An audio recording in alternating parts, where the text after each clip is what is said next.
Bismillahirrahmanirrahim. Wa hukiya anna ba'dal ibad fil umamis salifah faqa ahla zamanihi fil ibadah. Fadhukira li nabiyyi zamanihi husna ibadatihi faqala ni'mar rajul huwa laula annahu tarikun li syai'in minas sunnah.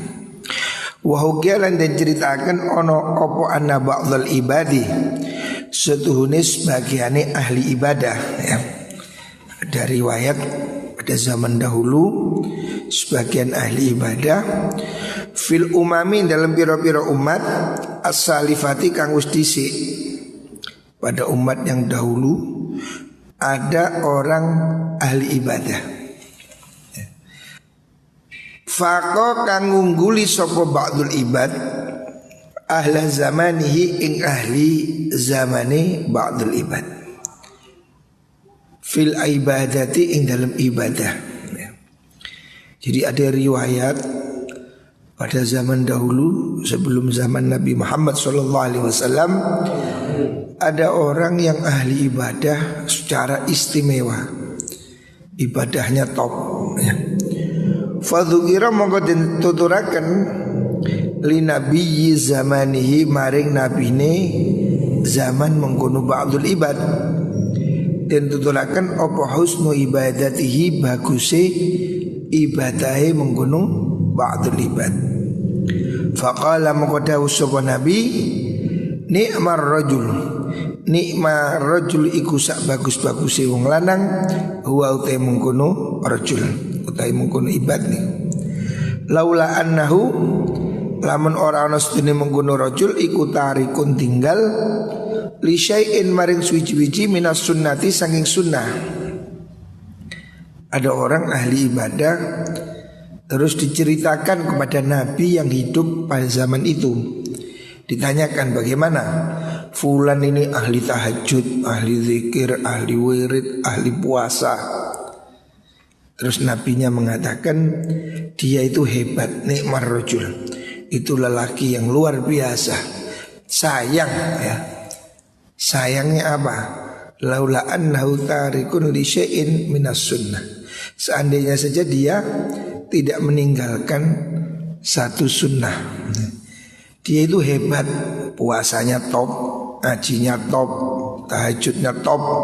Cuma ada kekurangan sedikit ya. Sayang ada kurang sedikit. Kenapa? Dia masih meninggalkan sunnah ya. Faltamma mongko jadi susah sop al-abidu mengkuno ahli ibadah. Akhirnya dia sedih mendengar penilaian itu. Dia sudah mati-matian ibadah, tapi kok masih dinilai ada yang kurang ya. Dia sedih ya. Saya ini sudah ibadah pagi, siang, malam, kok saya masih dianggap meninggal sunnah, ini apa gitu. Jadi ada ahli ibadah yang sedih mendapat kabar kalau dia masih ada yang kurang. Fasa'alan nabi an dzalik. Fasa'ala maqatakun sahabat an-nabiyya ing kanjeng nabi an dzalika saking mengkono-mengkono tarikus sunnah nih. Akhirnya dia bertanya, maksudnya meninggalkan sunnah itu apa gitu. Faqala mongko dawuh sapa nabi, na'am yo. Alhamdulillah. Ya, memang begitu. Kamu ada kekurangan. Apa? Innaka sudini sira iku tarikun wong kang ninggal litazwiji maring rapi. Kamu ibadahmu belum sempurna karena kamu belum nikah. Qala ngucap sapa mengkono abid ahli ibadah itu tadi mengatakan lastu uharrimuhu, lastu ora ono ingsun iku harimu ngaremaken ingsun hu ing nikah. Oh saya belum nikah itu bukan berarti saya tidak suka, bukan saya benci pada pernikahan. Walakinni fakirun, walakinni tapi ni ingsun iku fakirun wong kang melarat. Nabi, saya ini belum nikah karena saya ini sangat miskin, fakir. Wa ana ayyalun 'alan nas. Wa ana uta ingsun iku ayyalun wong kang dadi tanggungan 'alan nasi ngasi menungso. Maksudnya dia hidup masih bergantung bantuan orang ya. Jadi abid ahli ibadah ini mengajukan alasan kenapa dia belum menikah sehingga ibadahnya masih kurang. Bukan berarti tidak mau nikah, cuma dia memang posisinya miskin. Dia hidup dari belas kasihan orang. Qala Dawu sapa mengkono Nabi, fa ana uzawwijuka ibnati ya. Nabi yang diwaduli keadaan santri melarat ini, kenapa kamu gak nikah? Saya tidak punya apa-apa. Nabi mengatakan, bukan Nabi Muhammad ini, Nabi yang sebelum Nabi Muhammad. Fa ana uzawwijuka ibnati. Fa ana uta ingsun iku uzawwiju ngerapiaken ingsun ka ing sira ibnati ing anak wadon ingsun.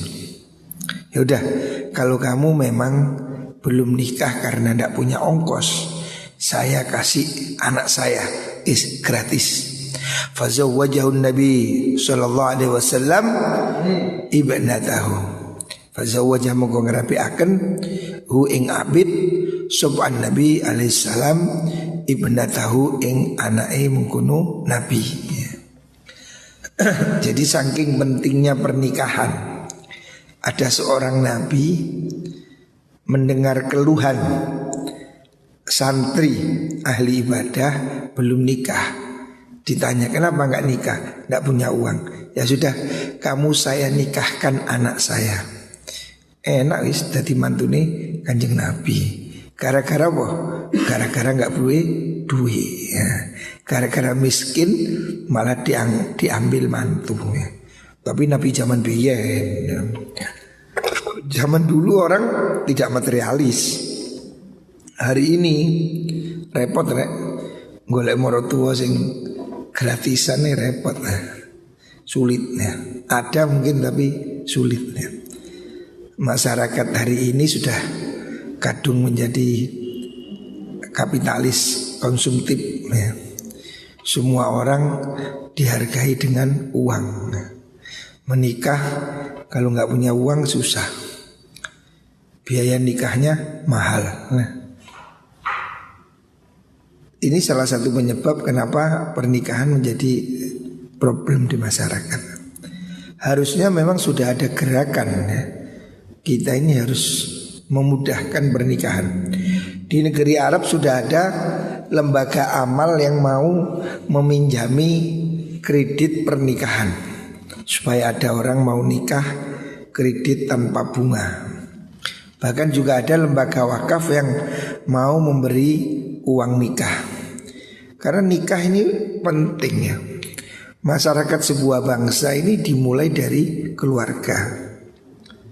Makanya harus dibentuk keluarga-keluarga yang apa? Keluarga-keluarga yang baik ya. Nah, di situ diperlukan pasangan-pasangan yang baik. Nah, banyak orang baik tidak punya modal. Banyak orang sebetulnya sudah waktunya menikah tapi tidak punya harta. Makanya harus ada solusi.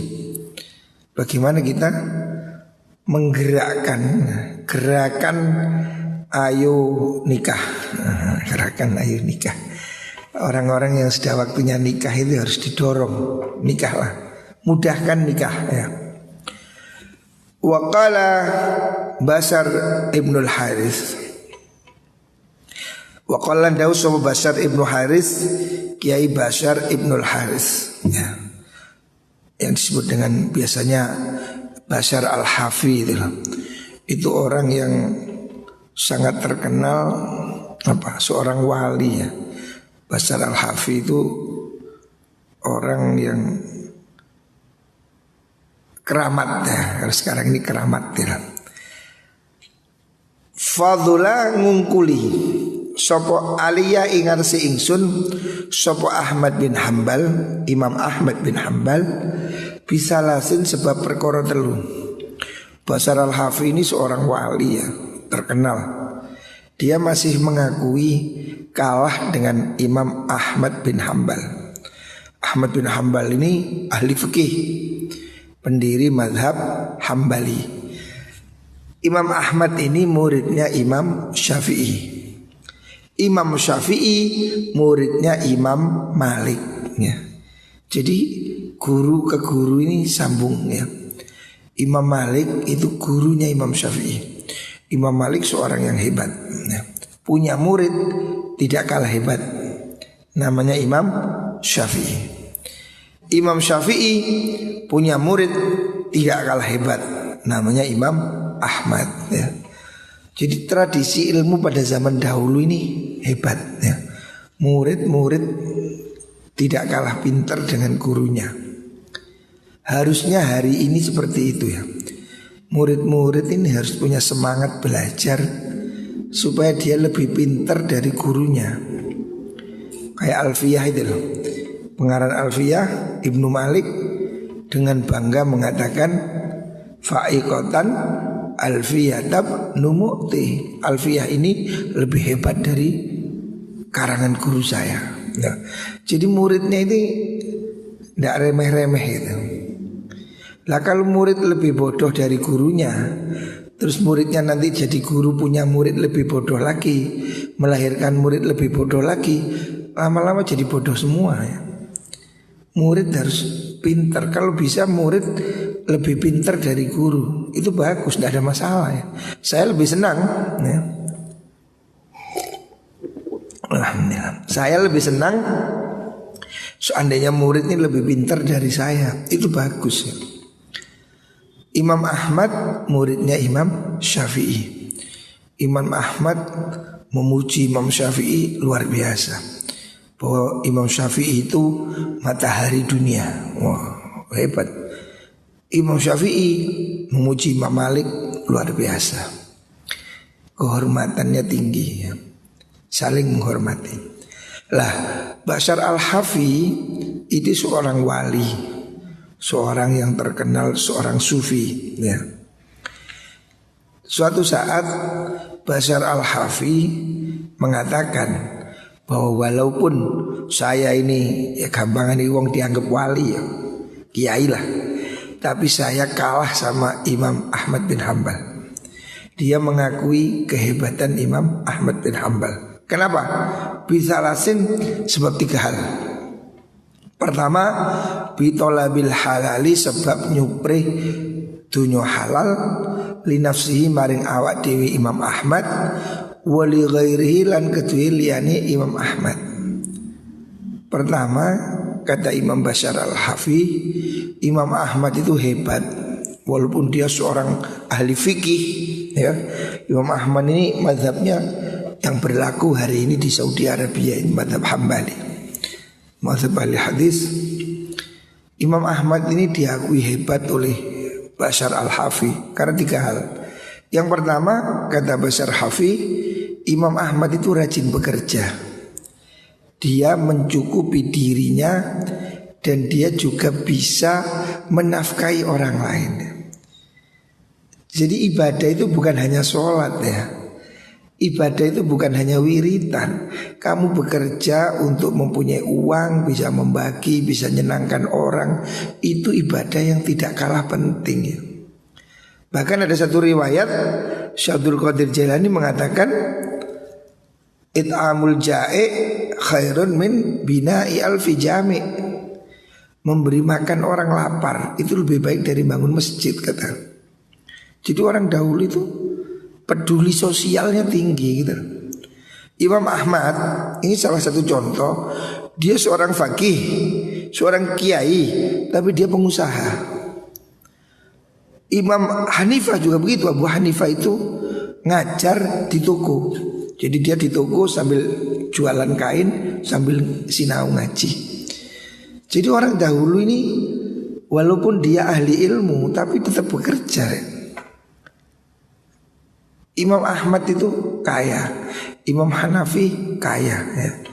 10 sahabat Nabi yang dijamin masuk surga, kalau kita lihat 7 orang diantaranya itu kaya ya. Bukan miskin semua. Ada 10 yang sahabat yang dijamin masuk surga, al-mubasysyirina bil jannah, itu yang 7 kaya. Imam Ahmad seorang faqih, tapi dia bisa bekerja mencukupi dirinya dan bisa membantu orang lain. Ini kehebatan menurut wali ya, menurut Imam Bashar Al-Hafi. Wa ana atlubuhu li nafsi. Wa nauta ingsun iku atlubu nyupri ingsun hu ing halal li nafsi krana awak dhewe ingsun faqattu halibloko. Imam Bashar mengatakan saya ini 1 poin kalah sama Imam Ahmad, karena Imam Ahmad itu bekerja dan mencukupi orang lain, sementara saya hanya mencukupi diri saya sendiri. Yang kedua, walitisaihi fin nikahi wa dhaiqi anhu. Walitisaihi lan krono oleh jembara kene Imam Ahmad ya, fin nikahi ing dalam pernikahan. Imam Ahmad bebas bisa menikah, wa dhaiqi lan rupak ingsun andu saking mengkono nikah. Sementara Bashar Al-Hafi tidak menikah, dia mengakui saya kalah. Imam Ahmad bisa menikah dan menikah lagi ya. Yang ketiga, wali annahu nasaba imaman lil amah. Imam Ahmad ini lebih hebat dari saya karena dia li'annahu Imam Ahmad iku nasaba iku nusibah dan jumenengaken sapa Imam Ahmad imaman ing dadi imam lil amati maring wong umum. Imam Ahmad menjadi imam orang banyak ya. Artinya Imam Ahmad ini memang seorang tokoh ahli fikih yang terkenal ya. Padahal Bashar Al-Hafi itu bukan orang biasa deh. Bashar Al-Hafi itu wali ya. Tapi masing-masing punya keunggulan sendiri. Makanya disebutkan perbedaan Imam Ahmad, seorang ahli fikih yang bergaul dengan masyarakat, dengan orang sejenis Imam Bashar Al-Hafi yang menyendiri beribadah. Itu ibaratnya antara sumur dan sungai. Nah, kiai ini ada yang kiai sumur, ada yang kiai sungai. Bashar Al-Hafi ini kiai jenis wali seperti sumur ya. Sumur tersembunyi dalam sekali dia itu. Dan tidak banyak orang yang tahu karena sumur dalam. Jadi orang yang tahu hanya orang-orang spesial. Wali-wali Allah itu memang tidak tampak kan. Seperti sumur yang dalam. Yang ngambil air ke situ hanya orang tertentu. Sementara Imam Ahmad ini kiai populer, ahli fikih. Ini ibaratnya kiai sekarang itu kiai sungai, sungai Nil, sungai Bengawan Sulu. Artinya mengalir sampai jauh, semua orang tahu, semua orang bisa ngambil ya. Masing-masing punya kelebihannya. Jadi ada yang tipenya seperti sumur ya, memang tersembunyi tapi airnya memang jernih ya. Air sumur ini kan beda dengan air sungai ya. Airnya lebih jernih, lebih seger, tapi tidak banyak orang yang tahu dan tidak banyak orang bisa ngambil karena kan perlu timbo. Artinya untuk masuk ke dunia sufi, ilmu hakikat ini tidak banyak orang bisa. Sementara Imam seperti sungai besar, semua orang tahu, semua orang bisa mengambil manfaat ya. Semua orang bisa belajar, masing-masing ada manfaatnya. Cuma beda tipenya ya. Jadi kiai ini ada yang tipenya. Kalau istilahnya yang lain, ono kiai itu kayak ceret keliling ya. Ono sing kayak sumur didatangi. Ada kiai memang tugasnya yang keliling. Ada yang memang diem saja, tidak mau kemana-mana. Wa yuqalu bundiwang. Wa yuqalu inna Ahmad. Wa yuqalu diucapakan apa inna Ahmad sutine Imam Ahmad ya. rahimahullah iku tazawwaja rabi sapa Imam Ahmad. Tazawwaja rabi sapa Imam Ahmad yaumis tsani ing dalem dina kaping min wafati ummihi saking min wafati ummi waladihi saking sedone ummul walad. Ummul walad itu selirnya istri dari budak itu namanya ummul walad. Min wafati ummi waladi saking sedone ummu walate Ahmad Abdullah, rupane Abdullah ummu waladi Abdillah anaknya itu. Wa qala dawu sapa Imam Ahmad akrahu sengit ingsun an abita ing yen to nginep ingsun azban hale dudo ya. Jadi Imam Ahmad ini ditinggal mati istrinya 2 hari sudah nikah lagi. Gak nunggu 40 dino. Orang Jawa biasanya kan gak pantas istrinya meninggal langsung nikah dirasani wong. Tapi istrinya tidak apa-apa. Imam Ahmad ditinggal mati istrinya malam kedua sudah nikah lagi. Ditanya, kok nikah lagi sih, istrinya baru meninggal, kuburannya belum kering. Jawabannya akrahu an abita azban. Saya tidak mau, saya tidak suka kalau saya tidur menginap malam dalam kondisi sendirian. Tidak mau dia hidup sebagai duda. Karena seperti kemarin saya katakan ada satu riwayat yang menyebutkan mati duda itu kurang bagus. Ada mati tanpa istri. Makanya ulama-ulama itu kepingin segera menikah. Istrinya meninggal, menikah lagi. Bukan berarti tidak cinta pada istrinya. Ya tetap cinta dia ya. Nabi Muhammad SAW sangat mencintai Khadijah. Luar biasa cinta pada Khadijah. Tapi beliau juga menikah lagi, Aisyah, Sofia, Maimunah. Tapi cintanya Nabi pada Khadijah tidak tergantikan. Luar biasa. Ketika Nabi Fathu Makkah, ketika Nabi masuk Mekah, beliau sampai tinggal di kemah di dekat makam Khadijah. Ya, luar biasa cintanya. Walaupun dia menikah lagi. Jadi menikah lagi itu bukan berarti tidak cinta. Menikah lagi itu ya memang kebutuhan dia ya sebagai manusia, kepingin berpasangan.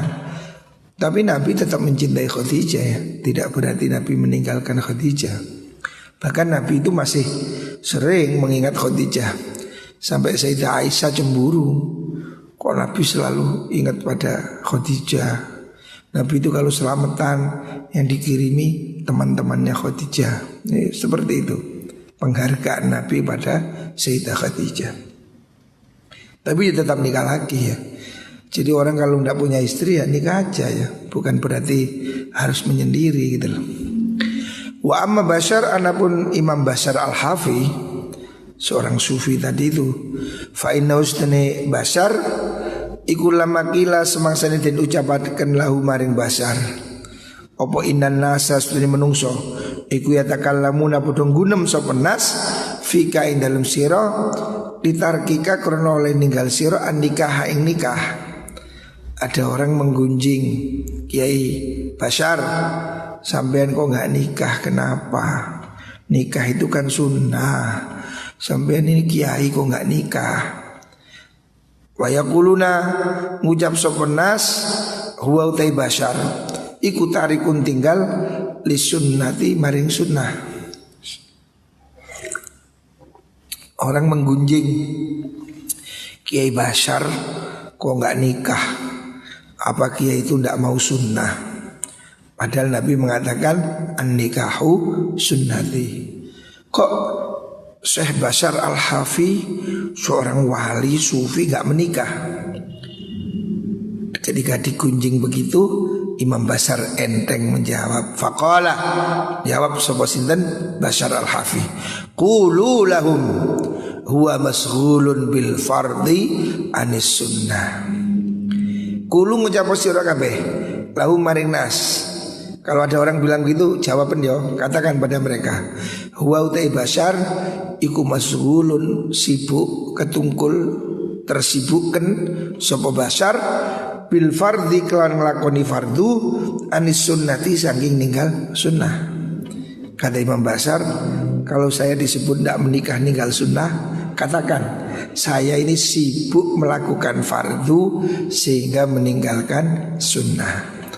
Artinya orang sekelas Imam Bashar Al-Hafi itu bukan berarti tidak mau sunnah, tapi beliau memandang masih dia lebih perlu untuk ngurus yang lain ya, ibadahnya, sehingga dia lebih penting melakukan ibadah yang lain dan dia meninggalkan nikah yang sunnah ya.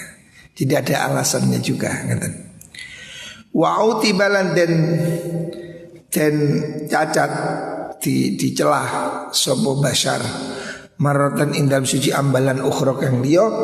Faqala muqadahu sopo Bashar ma yamna'uni minat tazwiji illa qawluhu ta'ala walahunna mithlul ladzi alaihinna bil ma'ruf. Mayam nauni orang nyegah ingsun minan tazwiji saking rabi apa illa qaulu ta'ala angin dawi Allah ta'ala rupani walahunna mithlul ladzi alaihinna bil ma'ruf. Walahunna iku kuduwe nisa mithlul ladzi te padane perkara alaihinna kang wajib ing atase nisa bil ma'rufi kelan bagus. Imam Bashar Al-Hafi ketika ditanya kenapa enggak nikah, dia jawab, saya tidak nikah karena ayat ini. Apa? Walahunna mithlul ladzi alaihinna bil ma'ruf. Bahwa suami itu punya kewajiban ya. Bagi perempuan itu ada kewajiban yang sama untuk wajib pada dia dengan al-ma'ruf, dengan baik. Artinya suami itu tidak hanya boleh menuntut istrinya, tapi dia juga harus memenuhi hak-hak istri ya. Walahunna mithlul ladzi alaihin. Lah Imam Bashar Al-Hafi beralasan saya ini tidak mampu istri, atau saya merasa kurang mampu, sehingga beliau memilih tidak menikah. Memang ada banyak ulama yang tidak nikah itu banyak. Ada satu buku yang menerangkan tentang ulama-ulama jomblo, ulama yang tidak nikah seumur hidup ada. Itu ada alasannya ya. Sama dengan Bashar Al-Hafi ini. Imam Bashar Al-Hafi ini memang nggak nikah, bukan berarti tidak mau nikah, tapi dia punya alasan karena dia lebih sibuk dengan ibadah ya. Orang sekelas beliau ini tidak main-main ya, tingkatannya tinggi ya. Wa ma dzalika selain mengkono-mengkono niku wau. Oh, fadzukira mongko den tuturaken apa dzalika mengkono qaul li Ahmad maring Imam Ahmad. Kemudian cerita jawabannya Bashar Hafi tidak nikah itu diceritakan pada Imam Ahmad. Mereka hidup satu zaman. Imam Ahmad ahli fikih, Imam Bashar Al-Hafi ahli tasawuf. Ketika Imam Bashar Al-Hafi tidak menikah, punya alasan seperti itu, takut tidak memenuhi hak istri, diceritakan pada Imam Ahmad. Faqala mongko dawuh sapa Imam Ahmad, wa aina iku indal endi mithlu Basharin utawi padane Kiai Bashar. Artinya Imam Ahmad mengatakan orang itu tidak ada yang menuntut sama tingkatannya Bashar Al-Hafi ya. Artinya jangan mereka mencela Bashar Al-Hafi tidak menikah gitu loh. Bashar Al-Hafi tidak menikah tapi bukan orang sembarangan ya. Jangan kamu mencela Imam Bashar Al-Hafi karena tidak menikah ya. Kata Imam Ahmad, wa anna mithlu Bashar. Di mana ada orang seperti dia gitu. Sulit cari orang sehebat Bashar Al-Hafi itu. Itu bukan tokoh sembarangan kata Imam Ahmad. Ya, mereka saling muji. Bashar Al-Hafi memuji Imam Ahmad, Imam Ahmad memuji Imam Bashar al-Hafi. Wa anna misla Bashar, di mana ada orang seperti dia ya? Sulit. Innahu qa'ada ala haddis sinan. Kata Imam Ahmad, innahu sutuni Bashar iku qa'ada lungguh sapa Bashar ala haddis sinani ing atase landepe pedang. Bashar itu orang yang saking hati-hati, hidupnya itu sangat hati-hati, seperti orang yang duduk di atas sebilah pisau. Kamu tahu pisau tajam, orang duduk di situ kan sangat menakutkan gitu. Ekstra hati-hati kan. Loh, orang seperti Bashar al-Hafi itu sampai tidak mau nikah karena dia takut tidak memenuhi hak istri. Itu memang benar kata Imam Ahmad. Sebab Imam Bashar itu orang yang sangat hati-hati. Dia itu orang yang hidup seakan-akan duduk di atas sebilah pisau gitu. Orang yang hidup dalam kehati-hatian gitu. Kehati-hatian luar biasa. Jadi Bashar al-Hafi itu orang yang sufi, yang betul-betul merasa dirinya itu sedemikian hati-hatinya, sama sekali dia tidak merasa hebat ya. Dia merasa orang yang tidak mampu gitu. Sampai menikah aja dia merasa kalau tidak mungkin bisa memenuhi hak istri, saking ngati-ngati ini.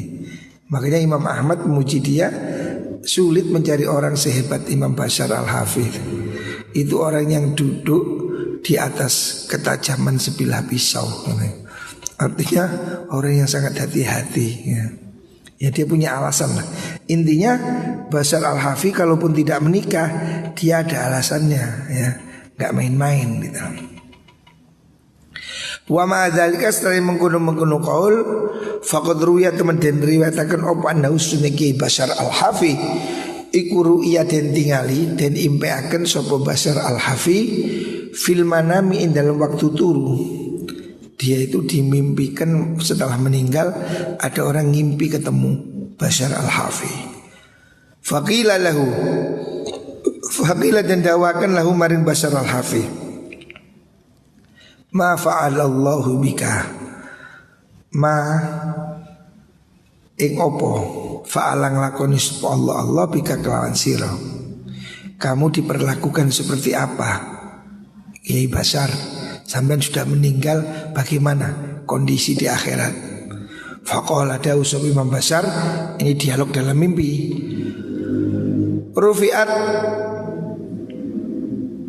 Rufi'atu dan unggulaken. Beliau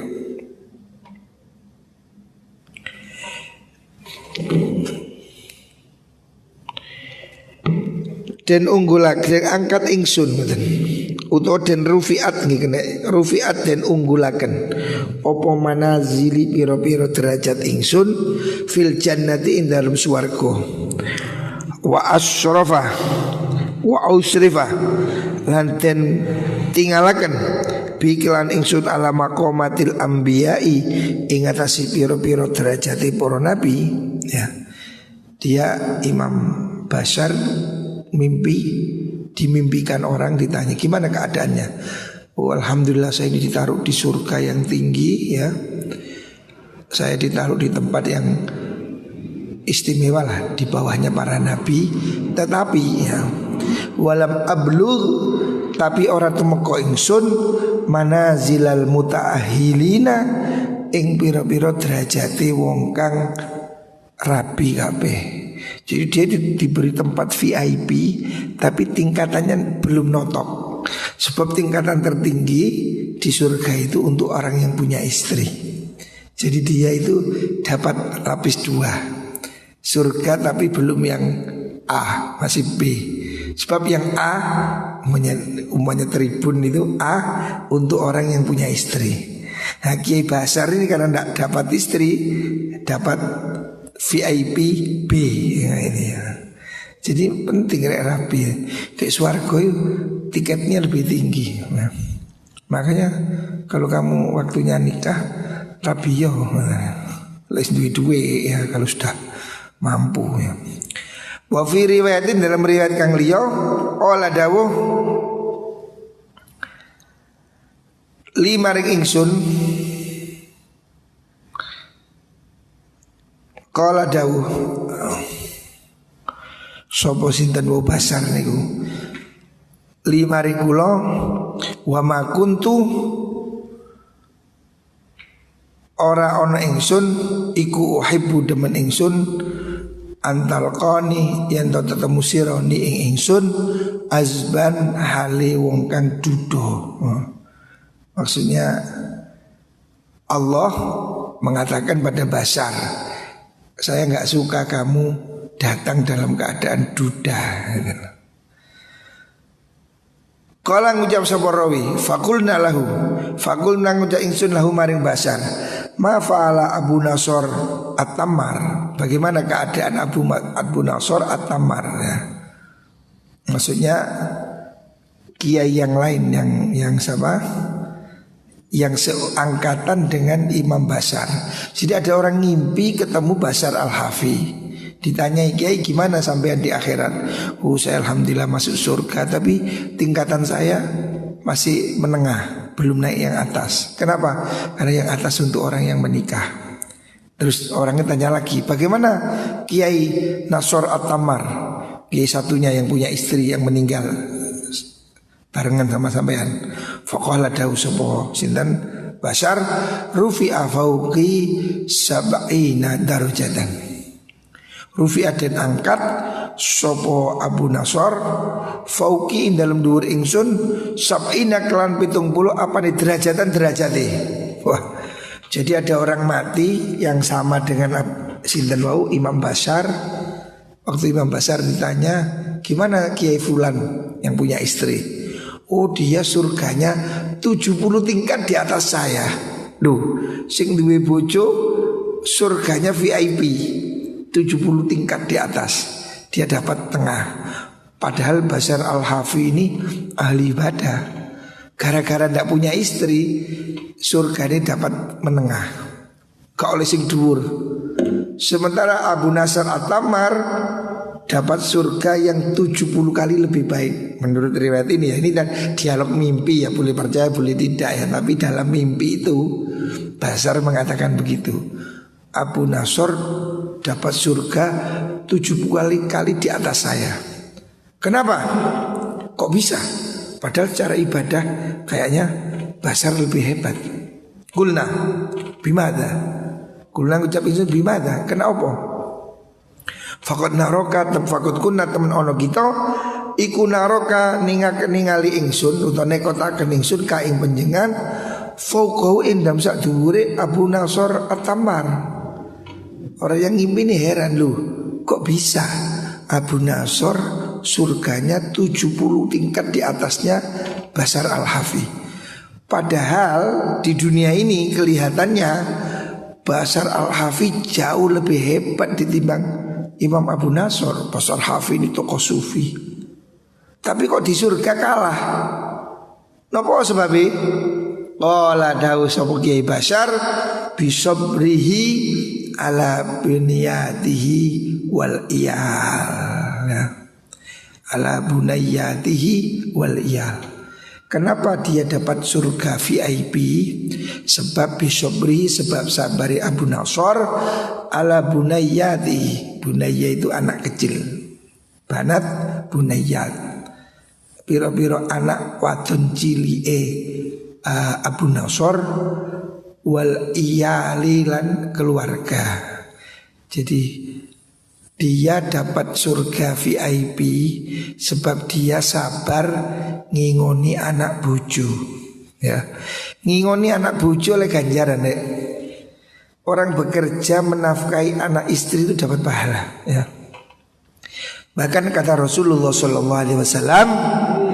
ada dosa yang tidak bisa dilebur kecuali dengan sebab kesusahan mikir ekonomi keluarga. Nah, jadi sebagai suami mikir ekonomi keluarga itu dapat pahala. Kamu kerja ya, cari nafkah, beri makan anak istri, itu dapat pahala. Dan nanti di surga orang yang punya istri dengan tidak punya istri itu surganya 70 derajat lebih tinggi. Nah ini kan luar biasa ini. Makanya yang gak nikah ini kamu harus mulai mikir-mikir ini. Oleh gak rapi kan surgamu oleh kelas menengah, rapi VIP. Tapi bujune kata utama VIP. Qala Sufyan bin Uyainah, berkata Kiai Sufyan bin Uyainah, salah seorang ulama besar, dia mengatakan kasratun nisa laisat minad dunya. Kasratun nisa utawi akeh bojo, duwe bojo loro, bojo telu, iku laisat ora ana apa kasrah, iku minad dunya saking dunya. Wong duwe bojo akeh gak apa-apa, ngoten lho. Orang itu kan kalau punya harta banyak kan dianggap kedunian. Kali punya istri banyak itu tidak apa-apa, tidak kedunian. Kok enak? Oh alasannya ono li anna aliyan karostuni Sayyidina Ali. Sayyidina Ali loh ya, sahabat Nabi. Karena ono sapa Ali, ini menantunya Nabi. Iku azhadu ashabi Rasulillah sallallahu alaihi wasallam. Luweh zuhud itu paling neriman. Paling nerimane sahabat Nabi. Jadi sahabat Nabi yang paling alim dan paling zuhud itu adalah Sayyidina Ali. Sayyidina Ali itu menantunya Nabi, suaminya Fatimah. Ini ada orang yang salah paham, harus diluruskan, mengatakan poligami tidak boleh. Kenapa? Sayyidina Ali pernah dilarang poligami oleh Rasulullah SAW. Ini orang yang memplesetkan hadis. Memang Nabi pernah melarang Sayyidina Ali nikah lagi, tapi karena yang dinikah itu anak putrinya Abu Jahal, makanya Nabi tidak suka kalau mantu Nabi sekaligus menjadi menantu musuhnya Kanjeng Nabi. Buktinya setelah Nabi wafat, Sayyidina Ali istrinya berapa? Ini menurut Imam Ghazali. Karena ono iku lahu kedue Sayyidina Ali, pinten bojone Sayyidina Ali? Rungokno iku arba'un niswatin. Opo arkana iku lau kedue Ali, opo arba'un niswatin papat piro-piro bojo. Bojone Sayyidina Ali niku pinten? Sekawan. Sik ditambah wasab asrota lan pitulas tambah pitulas. Apa nih? Sariyatan budak wadone. Jadi si selire pitulas. Lumayan dek bojo papat selire pitulas. Aduh. Mantap ya. Padahal itu sahabat yang zuhud. Jangan dibilang sahabat mata keranjang. Tak usah kan Sayyidina Ali ngawur tempeling. Sayyidina Ali bojone papat selire pitulas. Karena zaman dahulu orang itu boleh ngambil selir bebas. Istri 4 maksimal. Iya, selir boleh rek. Sultan Turki itu katanya selirnya 400. Apa nih? Tangatus digilir ben bengi setahun gak mari. Boleh selir 500 boleh. Makanya di Istanbul ada istilah harem. Harem itu kan apa? Harem itu tempat istri-istri itu. Jadi budak perempuan itu kan dijual belikan menjadi seperti istri tanpa pernikahan. Karena itu kan hak milik ya. Nah itu seperti itu. Cuman biyen, zaman saiki gano telat. Nah, lek kon kepingin yo telat. Nah, zaman biyen yo. Nah, hari ini ya maksimal 4 istri sekakean. Situ gak duwe mikir papat. Cuma macam-macam. Situ is cukup nggih. Muga-muga cukup situ ya alhamdulillah. Ini kurang ya tambah ono dhewe. Tapi bukan berarti saya menyuruh poligami, tidak. Poligami itu untuk yang ekstra jos. orang yang berkebutuhan khusus. Kalau normal-normal ya satu cukup ya, cukup ya. Kalau bisa ya. Kata Mbah Mun dulu pernah cerita gitu. Gendunyo iki wong wedok iki bentuke beda-beda, rasane padha. Nah, makanya kon duwe bojo sitok wis cukup ae. Bapak rasane padha. Sing lemu, sing kuru, sing ireng, sing kuning, rasane padha. Mek bentuke tok beda-beda. Besok lagi swarga jare Mbah Mun, lagi swarga bentuke padha, wayu kabeh kan sing elek. Bentuke padha, tapi rasane beda-beda.